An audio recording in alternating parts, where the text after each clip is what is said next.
श्रोताओं, आज का प्रसंग लिया है हमने श्रीमान भजन वाणी स्टूडियो के संचालक महोदय जी का, और इनका प्रसंग है ब्रह्मा जी की उत्पत्ति कैसे हुई। श्रोताओं, आप देख रहे हैं भक्ति ज्ञान सागर चैनल। मेरा सभी श्रोताओं को प्रणाम। बोलो जय श्री कृष्णा। जो भी हमारे नए और पुराने श्रोता हैं, हमारे चैनल को सब्सक्राइब कर लें ताकि सबसे पहले आपको हमारा नोटिफिकेशन मिल सके और आप हमारे ज्ञानात्मक वीडियो तक पहुंच सकें। तो श्रोताओं, मैं श्रीमान जी के प्रश्न का जवाब दूं इससे पहले हमारे एक श्रोता राम गोपाल जी कहते हैं कि क्या आप इसको किसी पुस्तक से लेते हो या अपनी सोच से बनाते हो। तो श्रीमान जी, मैं आपको बता दूं, हम ना पुस्तक से लेते हैं ना अपनी सोच से लेते हैं। हम हर प्रसंग को किसी ना किसी पुराण से लेते हैं। बस शुरुआत में हमने 2-3 जो भी वीडियो हैं उनमें हमने पुराणों का संदर्भ नहीं दिया, लेकिन अब यहाँ से आगे हम पहले पुराण का संदर्भ देंगे, किस पुराण से लिया है, फिर आगे कथा सुनाएंगे। तो श्रीमान जी, अब हम ये आज का प्रसंग ब्रह्मा जी की उत्पत्ति कैसे हुई विष्णु पुराण के पेज संख्या 11 से ले रहे हैं।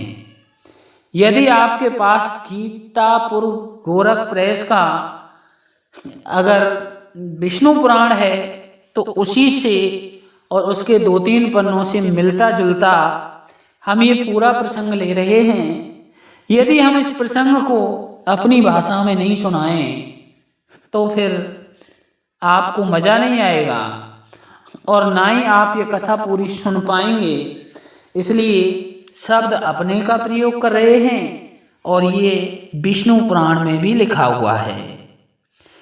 तो श्रोताओं, उस समय जब सबसे पहले न दिन था न रात्रि थी, ये मैं विष्णु पुराण से ही पढ़ रहा हूं, न आकाश था न पृथ्वी थी, न अंधकार था न प्रकाश था, और न इनके अतिरिक्त कुछ और ही था। बस श्रोत आदि इंद्रियों और बुद्धि आदि का अवयसिक अविषय एक प्रधान ब्रह्म और पुरुष ही था। यानी सबसे पहले केवल एक ब्रह्म और पुरुष ही था, मतलब एक पुरुष था बस। श्रोताओं, वह पुरुष और कोई नहीं बल्कि परम पिता परमेश्वर पर ब्रह्म या विष्णु कह सकते हैं। तो श्रोताओं, उस समय उस परम पिता जो ब्रह्म था उसको रहने के लिए जगह की आवश्यकता थी, स्थान की आवश्यकता थी। तो उसने सबसे पहले नार कहते हैं जल का आविष्कार किया, और नार में रहने के कारण ही वे नारायण कहलाए। अर्थात जल को नार कहा गया और नार में रहने के कारण वो नारायण कहलाए। अब श्रोताओं, नारायण की नाभि में, जो नारायण की नाभि थी, उसमें एक हिरण्यगर्भ अंड पैदा हुआ। उस अंड से ही सृष्टि की रचना शुरू होती है।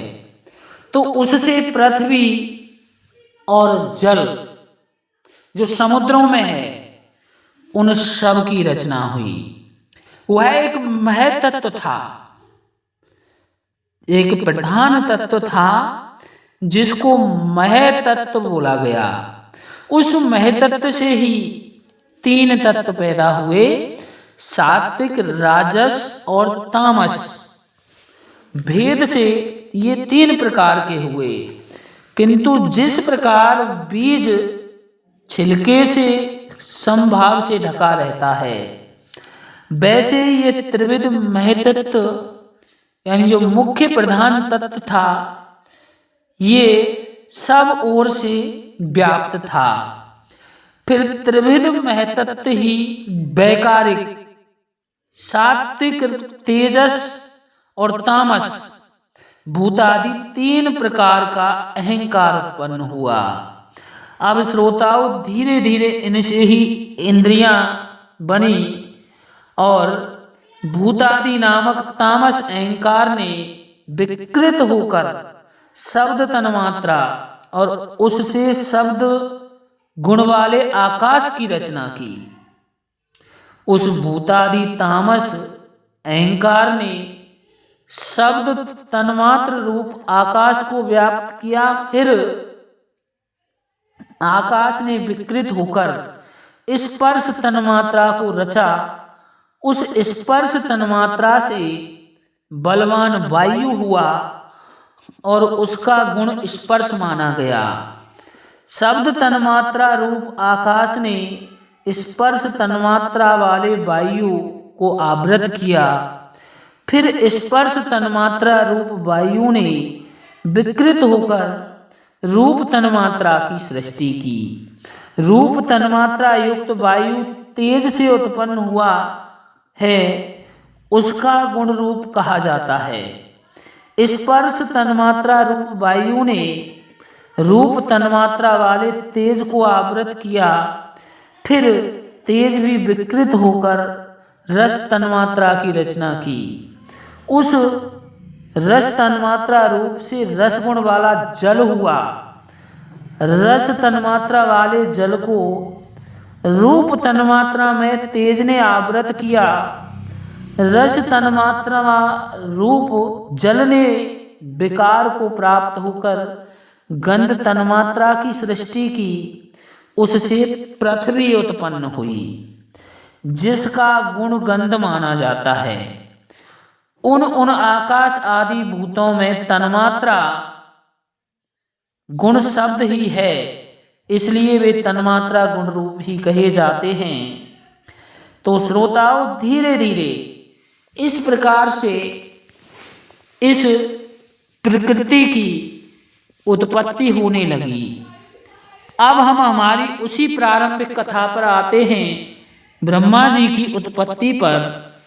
तो भगवान विष्णु जो जगत स्वरूपा हैं, हिरण्यगर्भ रूप में स्वयं ही विराजमान हैं। उस हिरण्यगर्भ में अंड से,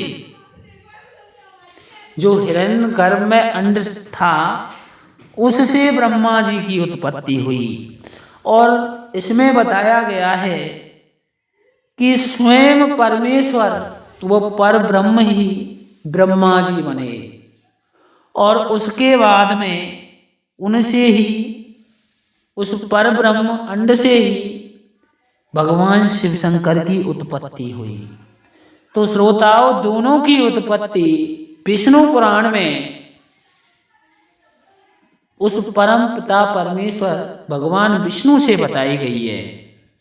तो ब्रह्मा जी की उत्पत्ति का हमें एक वृत्तांत और भी मिलता है, पूरी सृष्टि का मिलता है, पर हम ब्रह्मा जी की उत्पत्ति का बताते हैं कि ब्रह्मा जी की उत्पत्ति भगवान विष्णु की नाभि में एक कमल पैदा हुआ और कमल में एक कीड़ा पैदा हुआ और उस कीड़ा का ही ब्रह्मा जी बने और ब्रह्मा जी ने आगे चल के सृष्टि की रचना की।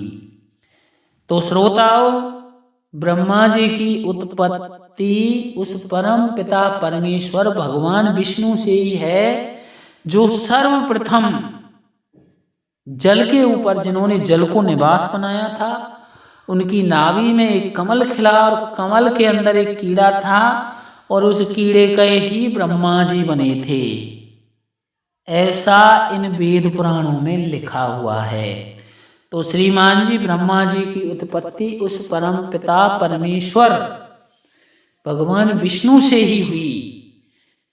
इसमें ये भी बताया गया है उस परम तत्व से, जो एक परम तत्व था जिसको महतत्व की संज्ञा दी गई है, उसी से ही भगवान विष्णु, ब्रह्मा और महादेव की, यानी भगवान शिव शंकर की रचना हुई है। ये भी बताया गया है।